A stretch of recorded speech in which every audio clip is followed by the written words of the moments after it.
السلام عليكم ورحمة الله وبركاته. أهلا بيكم في قناة حكايات رعب. نبدأ قصة النهاردة ونقول بسم الله. أنا رحت الريف كذا مرة عادي بحكم إني من الصعيد، بس عمري ما خطر على بالي إن ممكن أروحه وأندم. ساعات الظروف بتضطرك تعمل الغير متوقع. في مرة كنت رايح أخلص ورق للشغل في القاهرة، وأنا ساكن في مدينة في الصعيد، وخلصت ورقي على العصر، بس كان فاضل لسه كذا حاجة مخلصتش ولازم أخلصها تاني. تاني يوم بس كمان للأسف تاني يوم كان أجازة أصلا، وما كنتش أعرف، وأكيد مش هروح تاني المسافة دي كلها. كلمت واحد صاحبي من أيام الجامعة اللي أعرفه إنه ساكن في مكان قريب للجيزة. اتصلت على صاحبي: السلام عليكم. وعليكم السلام، ازيك يا منتصر؟ الله يسلمك يا أبو عادل، فينك؟ موجود. مش هتيجي تنورني ولا أنت بتاع كلام وبس؟ ابسط يا عم، الفرصة جت. اتأخرت في الجيزة ولسه مخلصتش الورق. قلت لك تعالى معايا الأسبوع اللي فات نخلصه سوا، بس أنت دماغك ناشفة. اللي حصل بقى، اتفقنا إني هستناه في موقف السيارات مشهور هناك، وفعلا استنيته هناك. جالي ورحنا موقف تاني قريب. اللي عرفته منه إنه ساكن في قرية في ريف الجيزة. ندخل بقى في التفاصيل على طول. لما وصلنا البلد بتاعته شكلها كان جميل وغامض بالنسبة لي. فيها أرض زراعية وترعة واحدة من أول البلد كل آخرها. وصلنا عند أرض زراعية كانت مزروعة قمح، ومشينا وسط الأرض الضلمة. بدأت أقلق لما شفت خيال ماشي جنبنا في الأرض، وبعد دقيقة على طول سمعت صوت بيقول يا لهوي. الصوت جاي من الأرض اللي على شمالي، لواحدة بتصرخ.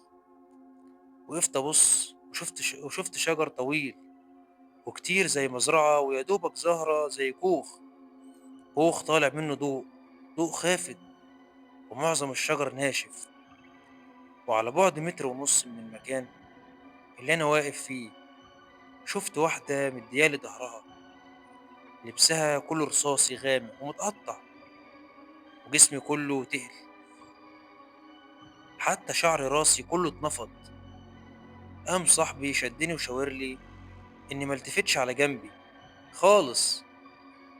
فهمت إن المكان مش نظيف. فضلنا ماشيين، وفي صوت واحد ماشي جنبنا. وساعات بلمح خيالي يجي ربع ساعة لحد ما وقفنا لحد ما وقفتنا في الترعة، وفي كوبري يعدي للناحية التانية، بس يا دوبك يعدي شخصين. كسرنا يمين، عديناه وكسرنا شمال، ومفيش دقيقة كنا وصلنا لحد الساقية بتاعتهم، وجنبنا عشش الحيوانات، والأرض مزروعة، وشفت نفس الأشجار الناشفة، وبعدها بيت مبني على الطراز الريفي على 4 أدوار.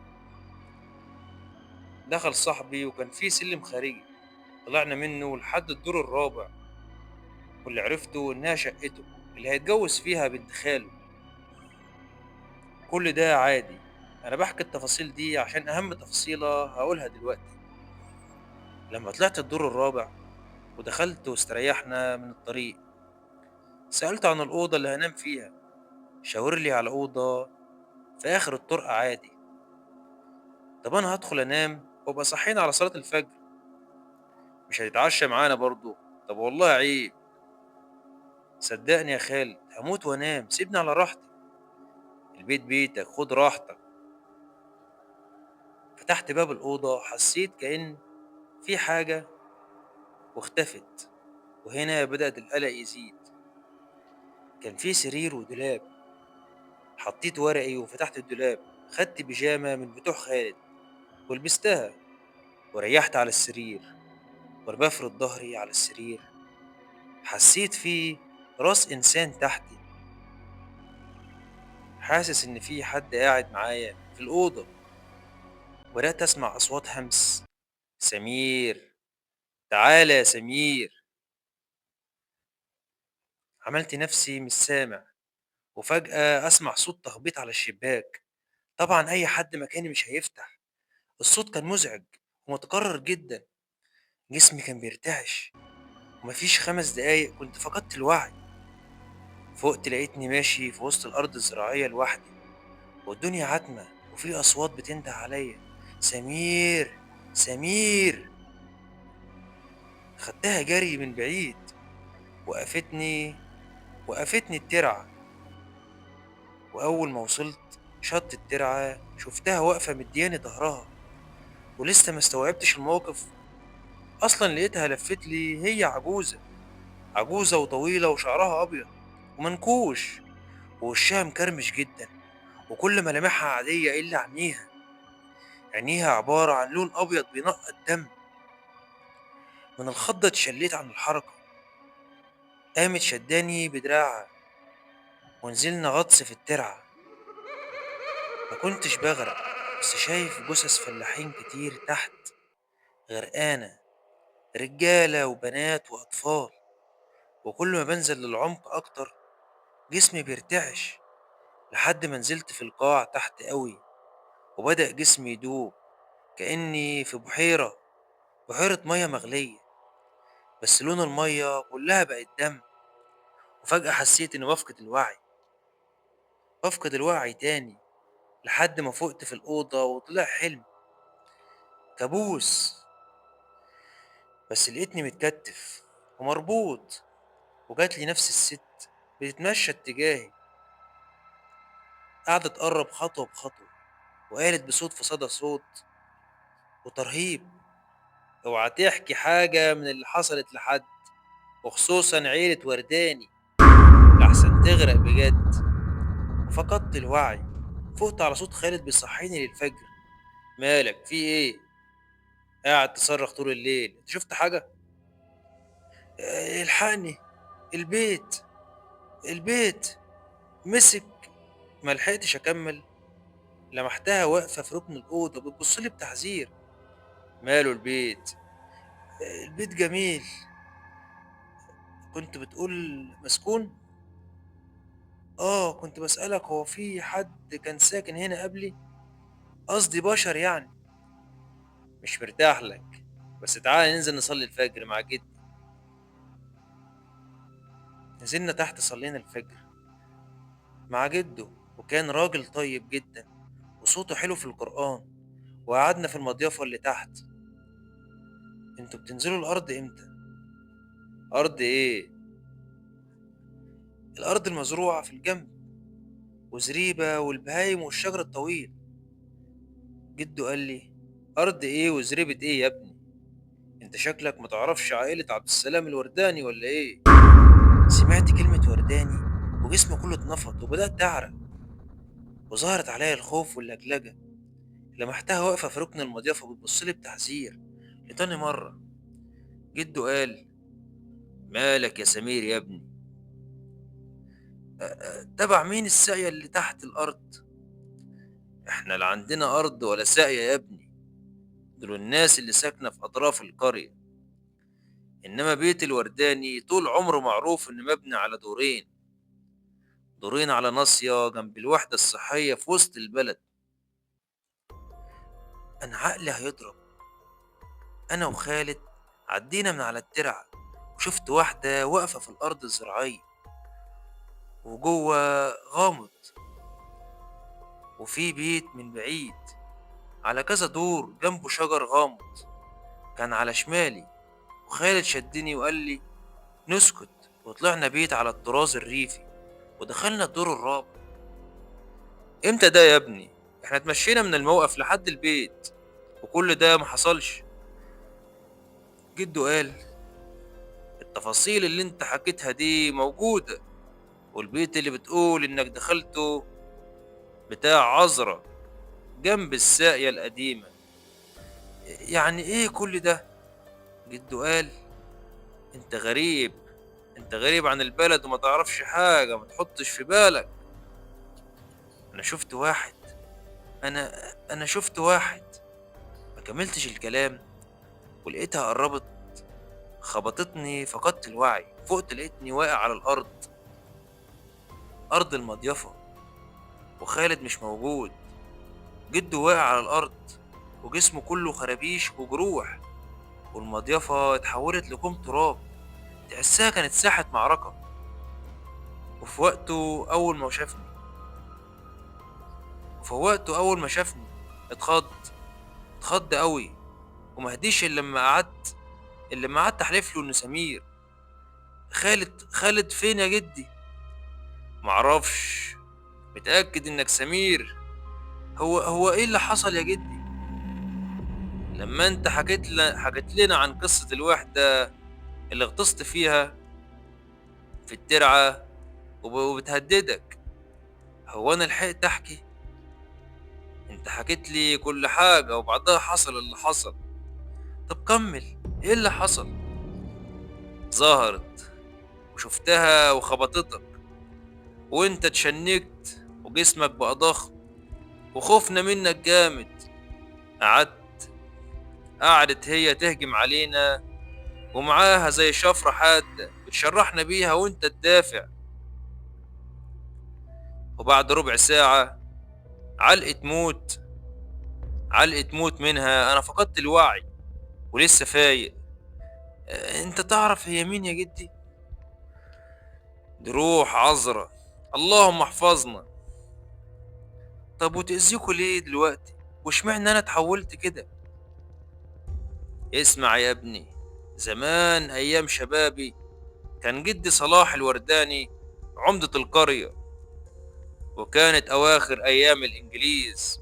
صدر امر رسمي من المبعوث السامي الحكمدرار بترحيل العريف ستيفن وزوجته مدام عذرا الى ريف احدى المناطق التابعة لمحافظة الجيزة، لا داعي لذكرها، اللي هي قريتنا. طبعا جدي بما انه العمدة تكفل بانه ينفذ الاوامر ويسكن العائلة اوكاندا، واختار الارض اللي بعد الترع، وبنى لهم البيت اللي 4 طوابق، وعمل لهم مزرعة وساقية. وهم بعتوا جابوا بذور اشجار كانت بتطلع عندهم في مملكة الانجليز من دولة ويند بالتحديد. السير اوكاندا كان راجل ودود ومحترم، لكن مدام عذرا مشفناهاش إلا أول مرة بس، وكان شغلها غريب جدا، وكانت بتتكلم مصري ولكنها مواليد عرب الصف في الجيزة. وهنا بدأنا نعرف إن في مصيبة، وبسببها اتنقلت عائلة أوكاندا إلى ريف بعيد في الجيزة. مرت فترة والأمور تمام، والسير والسير أوكاندا كان ودود كالعادة ودايم الاختلاط بالناس. وفي يوم بعد نص الليل سمعنا صريخ عالي جاي من ناحية بيت عذرا. جرينا كلنا على البيت، كان مضلم وساكن ولكنه مهجور بقاله 1000 سنة. تاني يوم الصبح لقينا جثة ستيفن الودود الطيب على شط الترعة، وعليه علامات تعذيب وضرب. والأغرب من كده اختفاء عذرا، وفضل البيت فاضي. وعدى أسبوع، جالنا الواد ابن الحاج إسماعيل بيصرخ: أبوي أبوي، الحقوني يا ناس، أبويا غرق. ونلقى جثة الحاج إسماعيل غرقان وطابب على وجه الترع وجسمه بيسيل دم. واللي حكاه الواد إن هو وأبوه كانوا في الغيط بالليل، وشافوا عذرا قدام شط الترع في وجه البيت عند الشجر الكثيف. وتولت الفواجع كل يوم ضحية، والناس تشهد إنها بتشوف مدام عذرا، لحد ما جدي استعان بشيخ كبير قوي ومتصيد أيامها اسمه الشيخ ناجي عرف يتعامل، وفهمنا وفهمنا منه إن عذرا دي مودودة، وبتستعمل كتاب سحر عبري اسمه أدرهام، كلم ساحرة.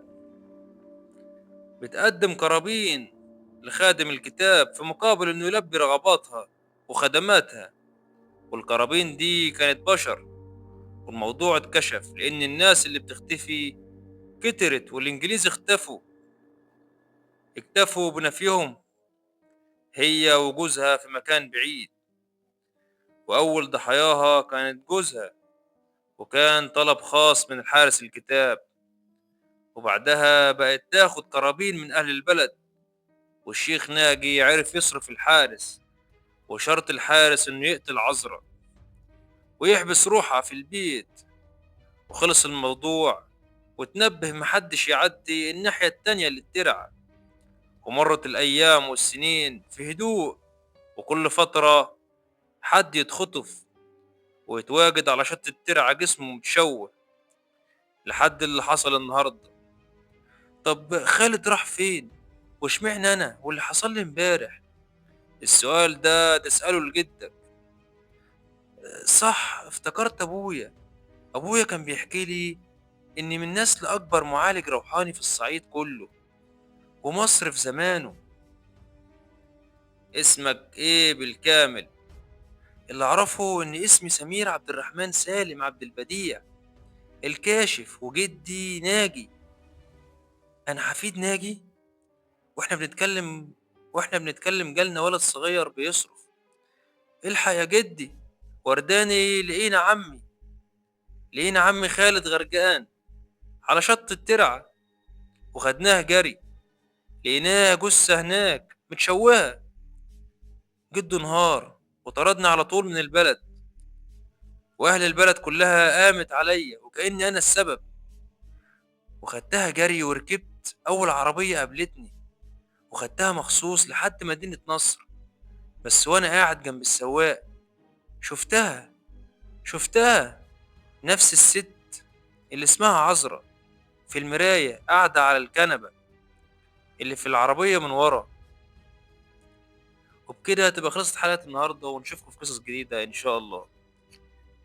لو عجبتكم القصة ما تنساش تعمل لايك وشير، وتعمل اشتراك في القناة عشان يوصلك كل جديد. السلام عليكم.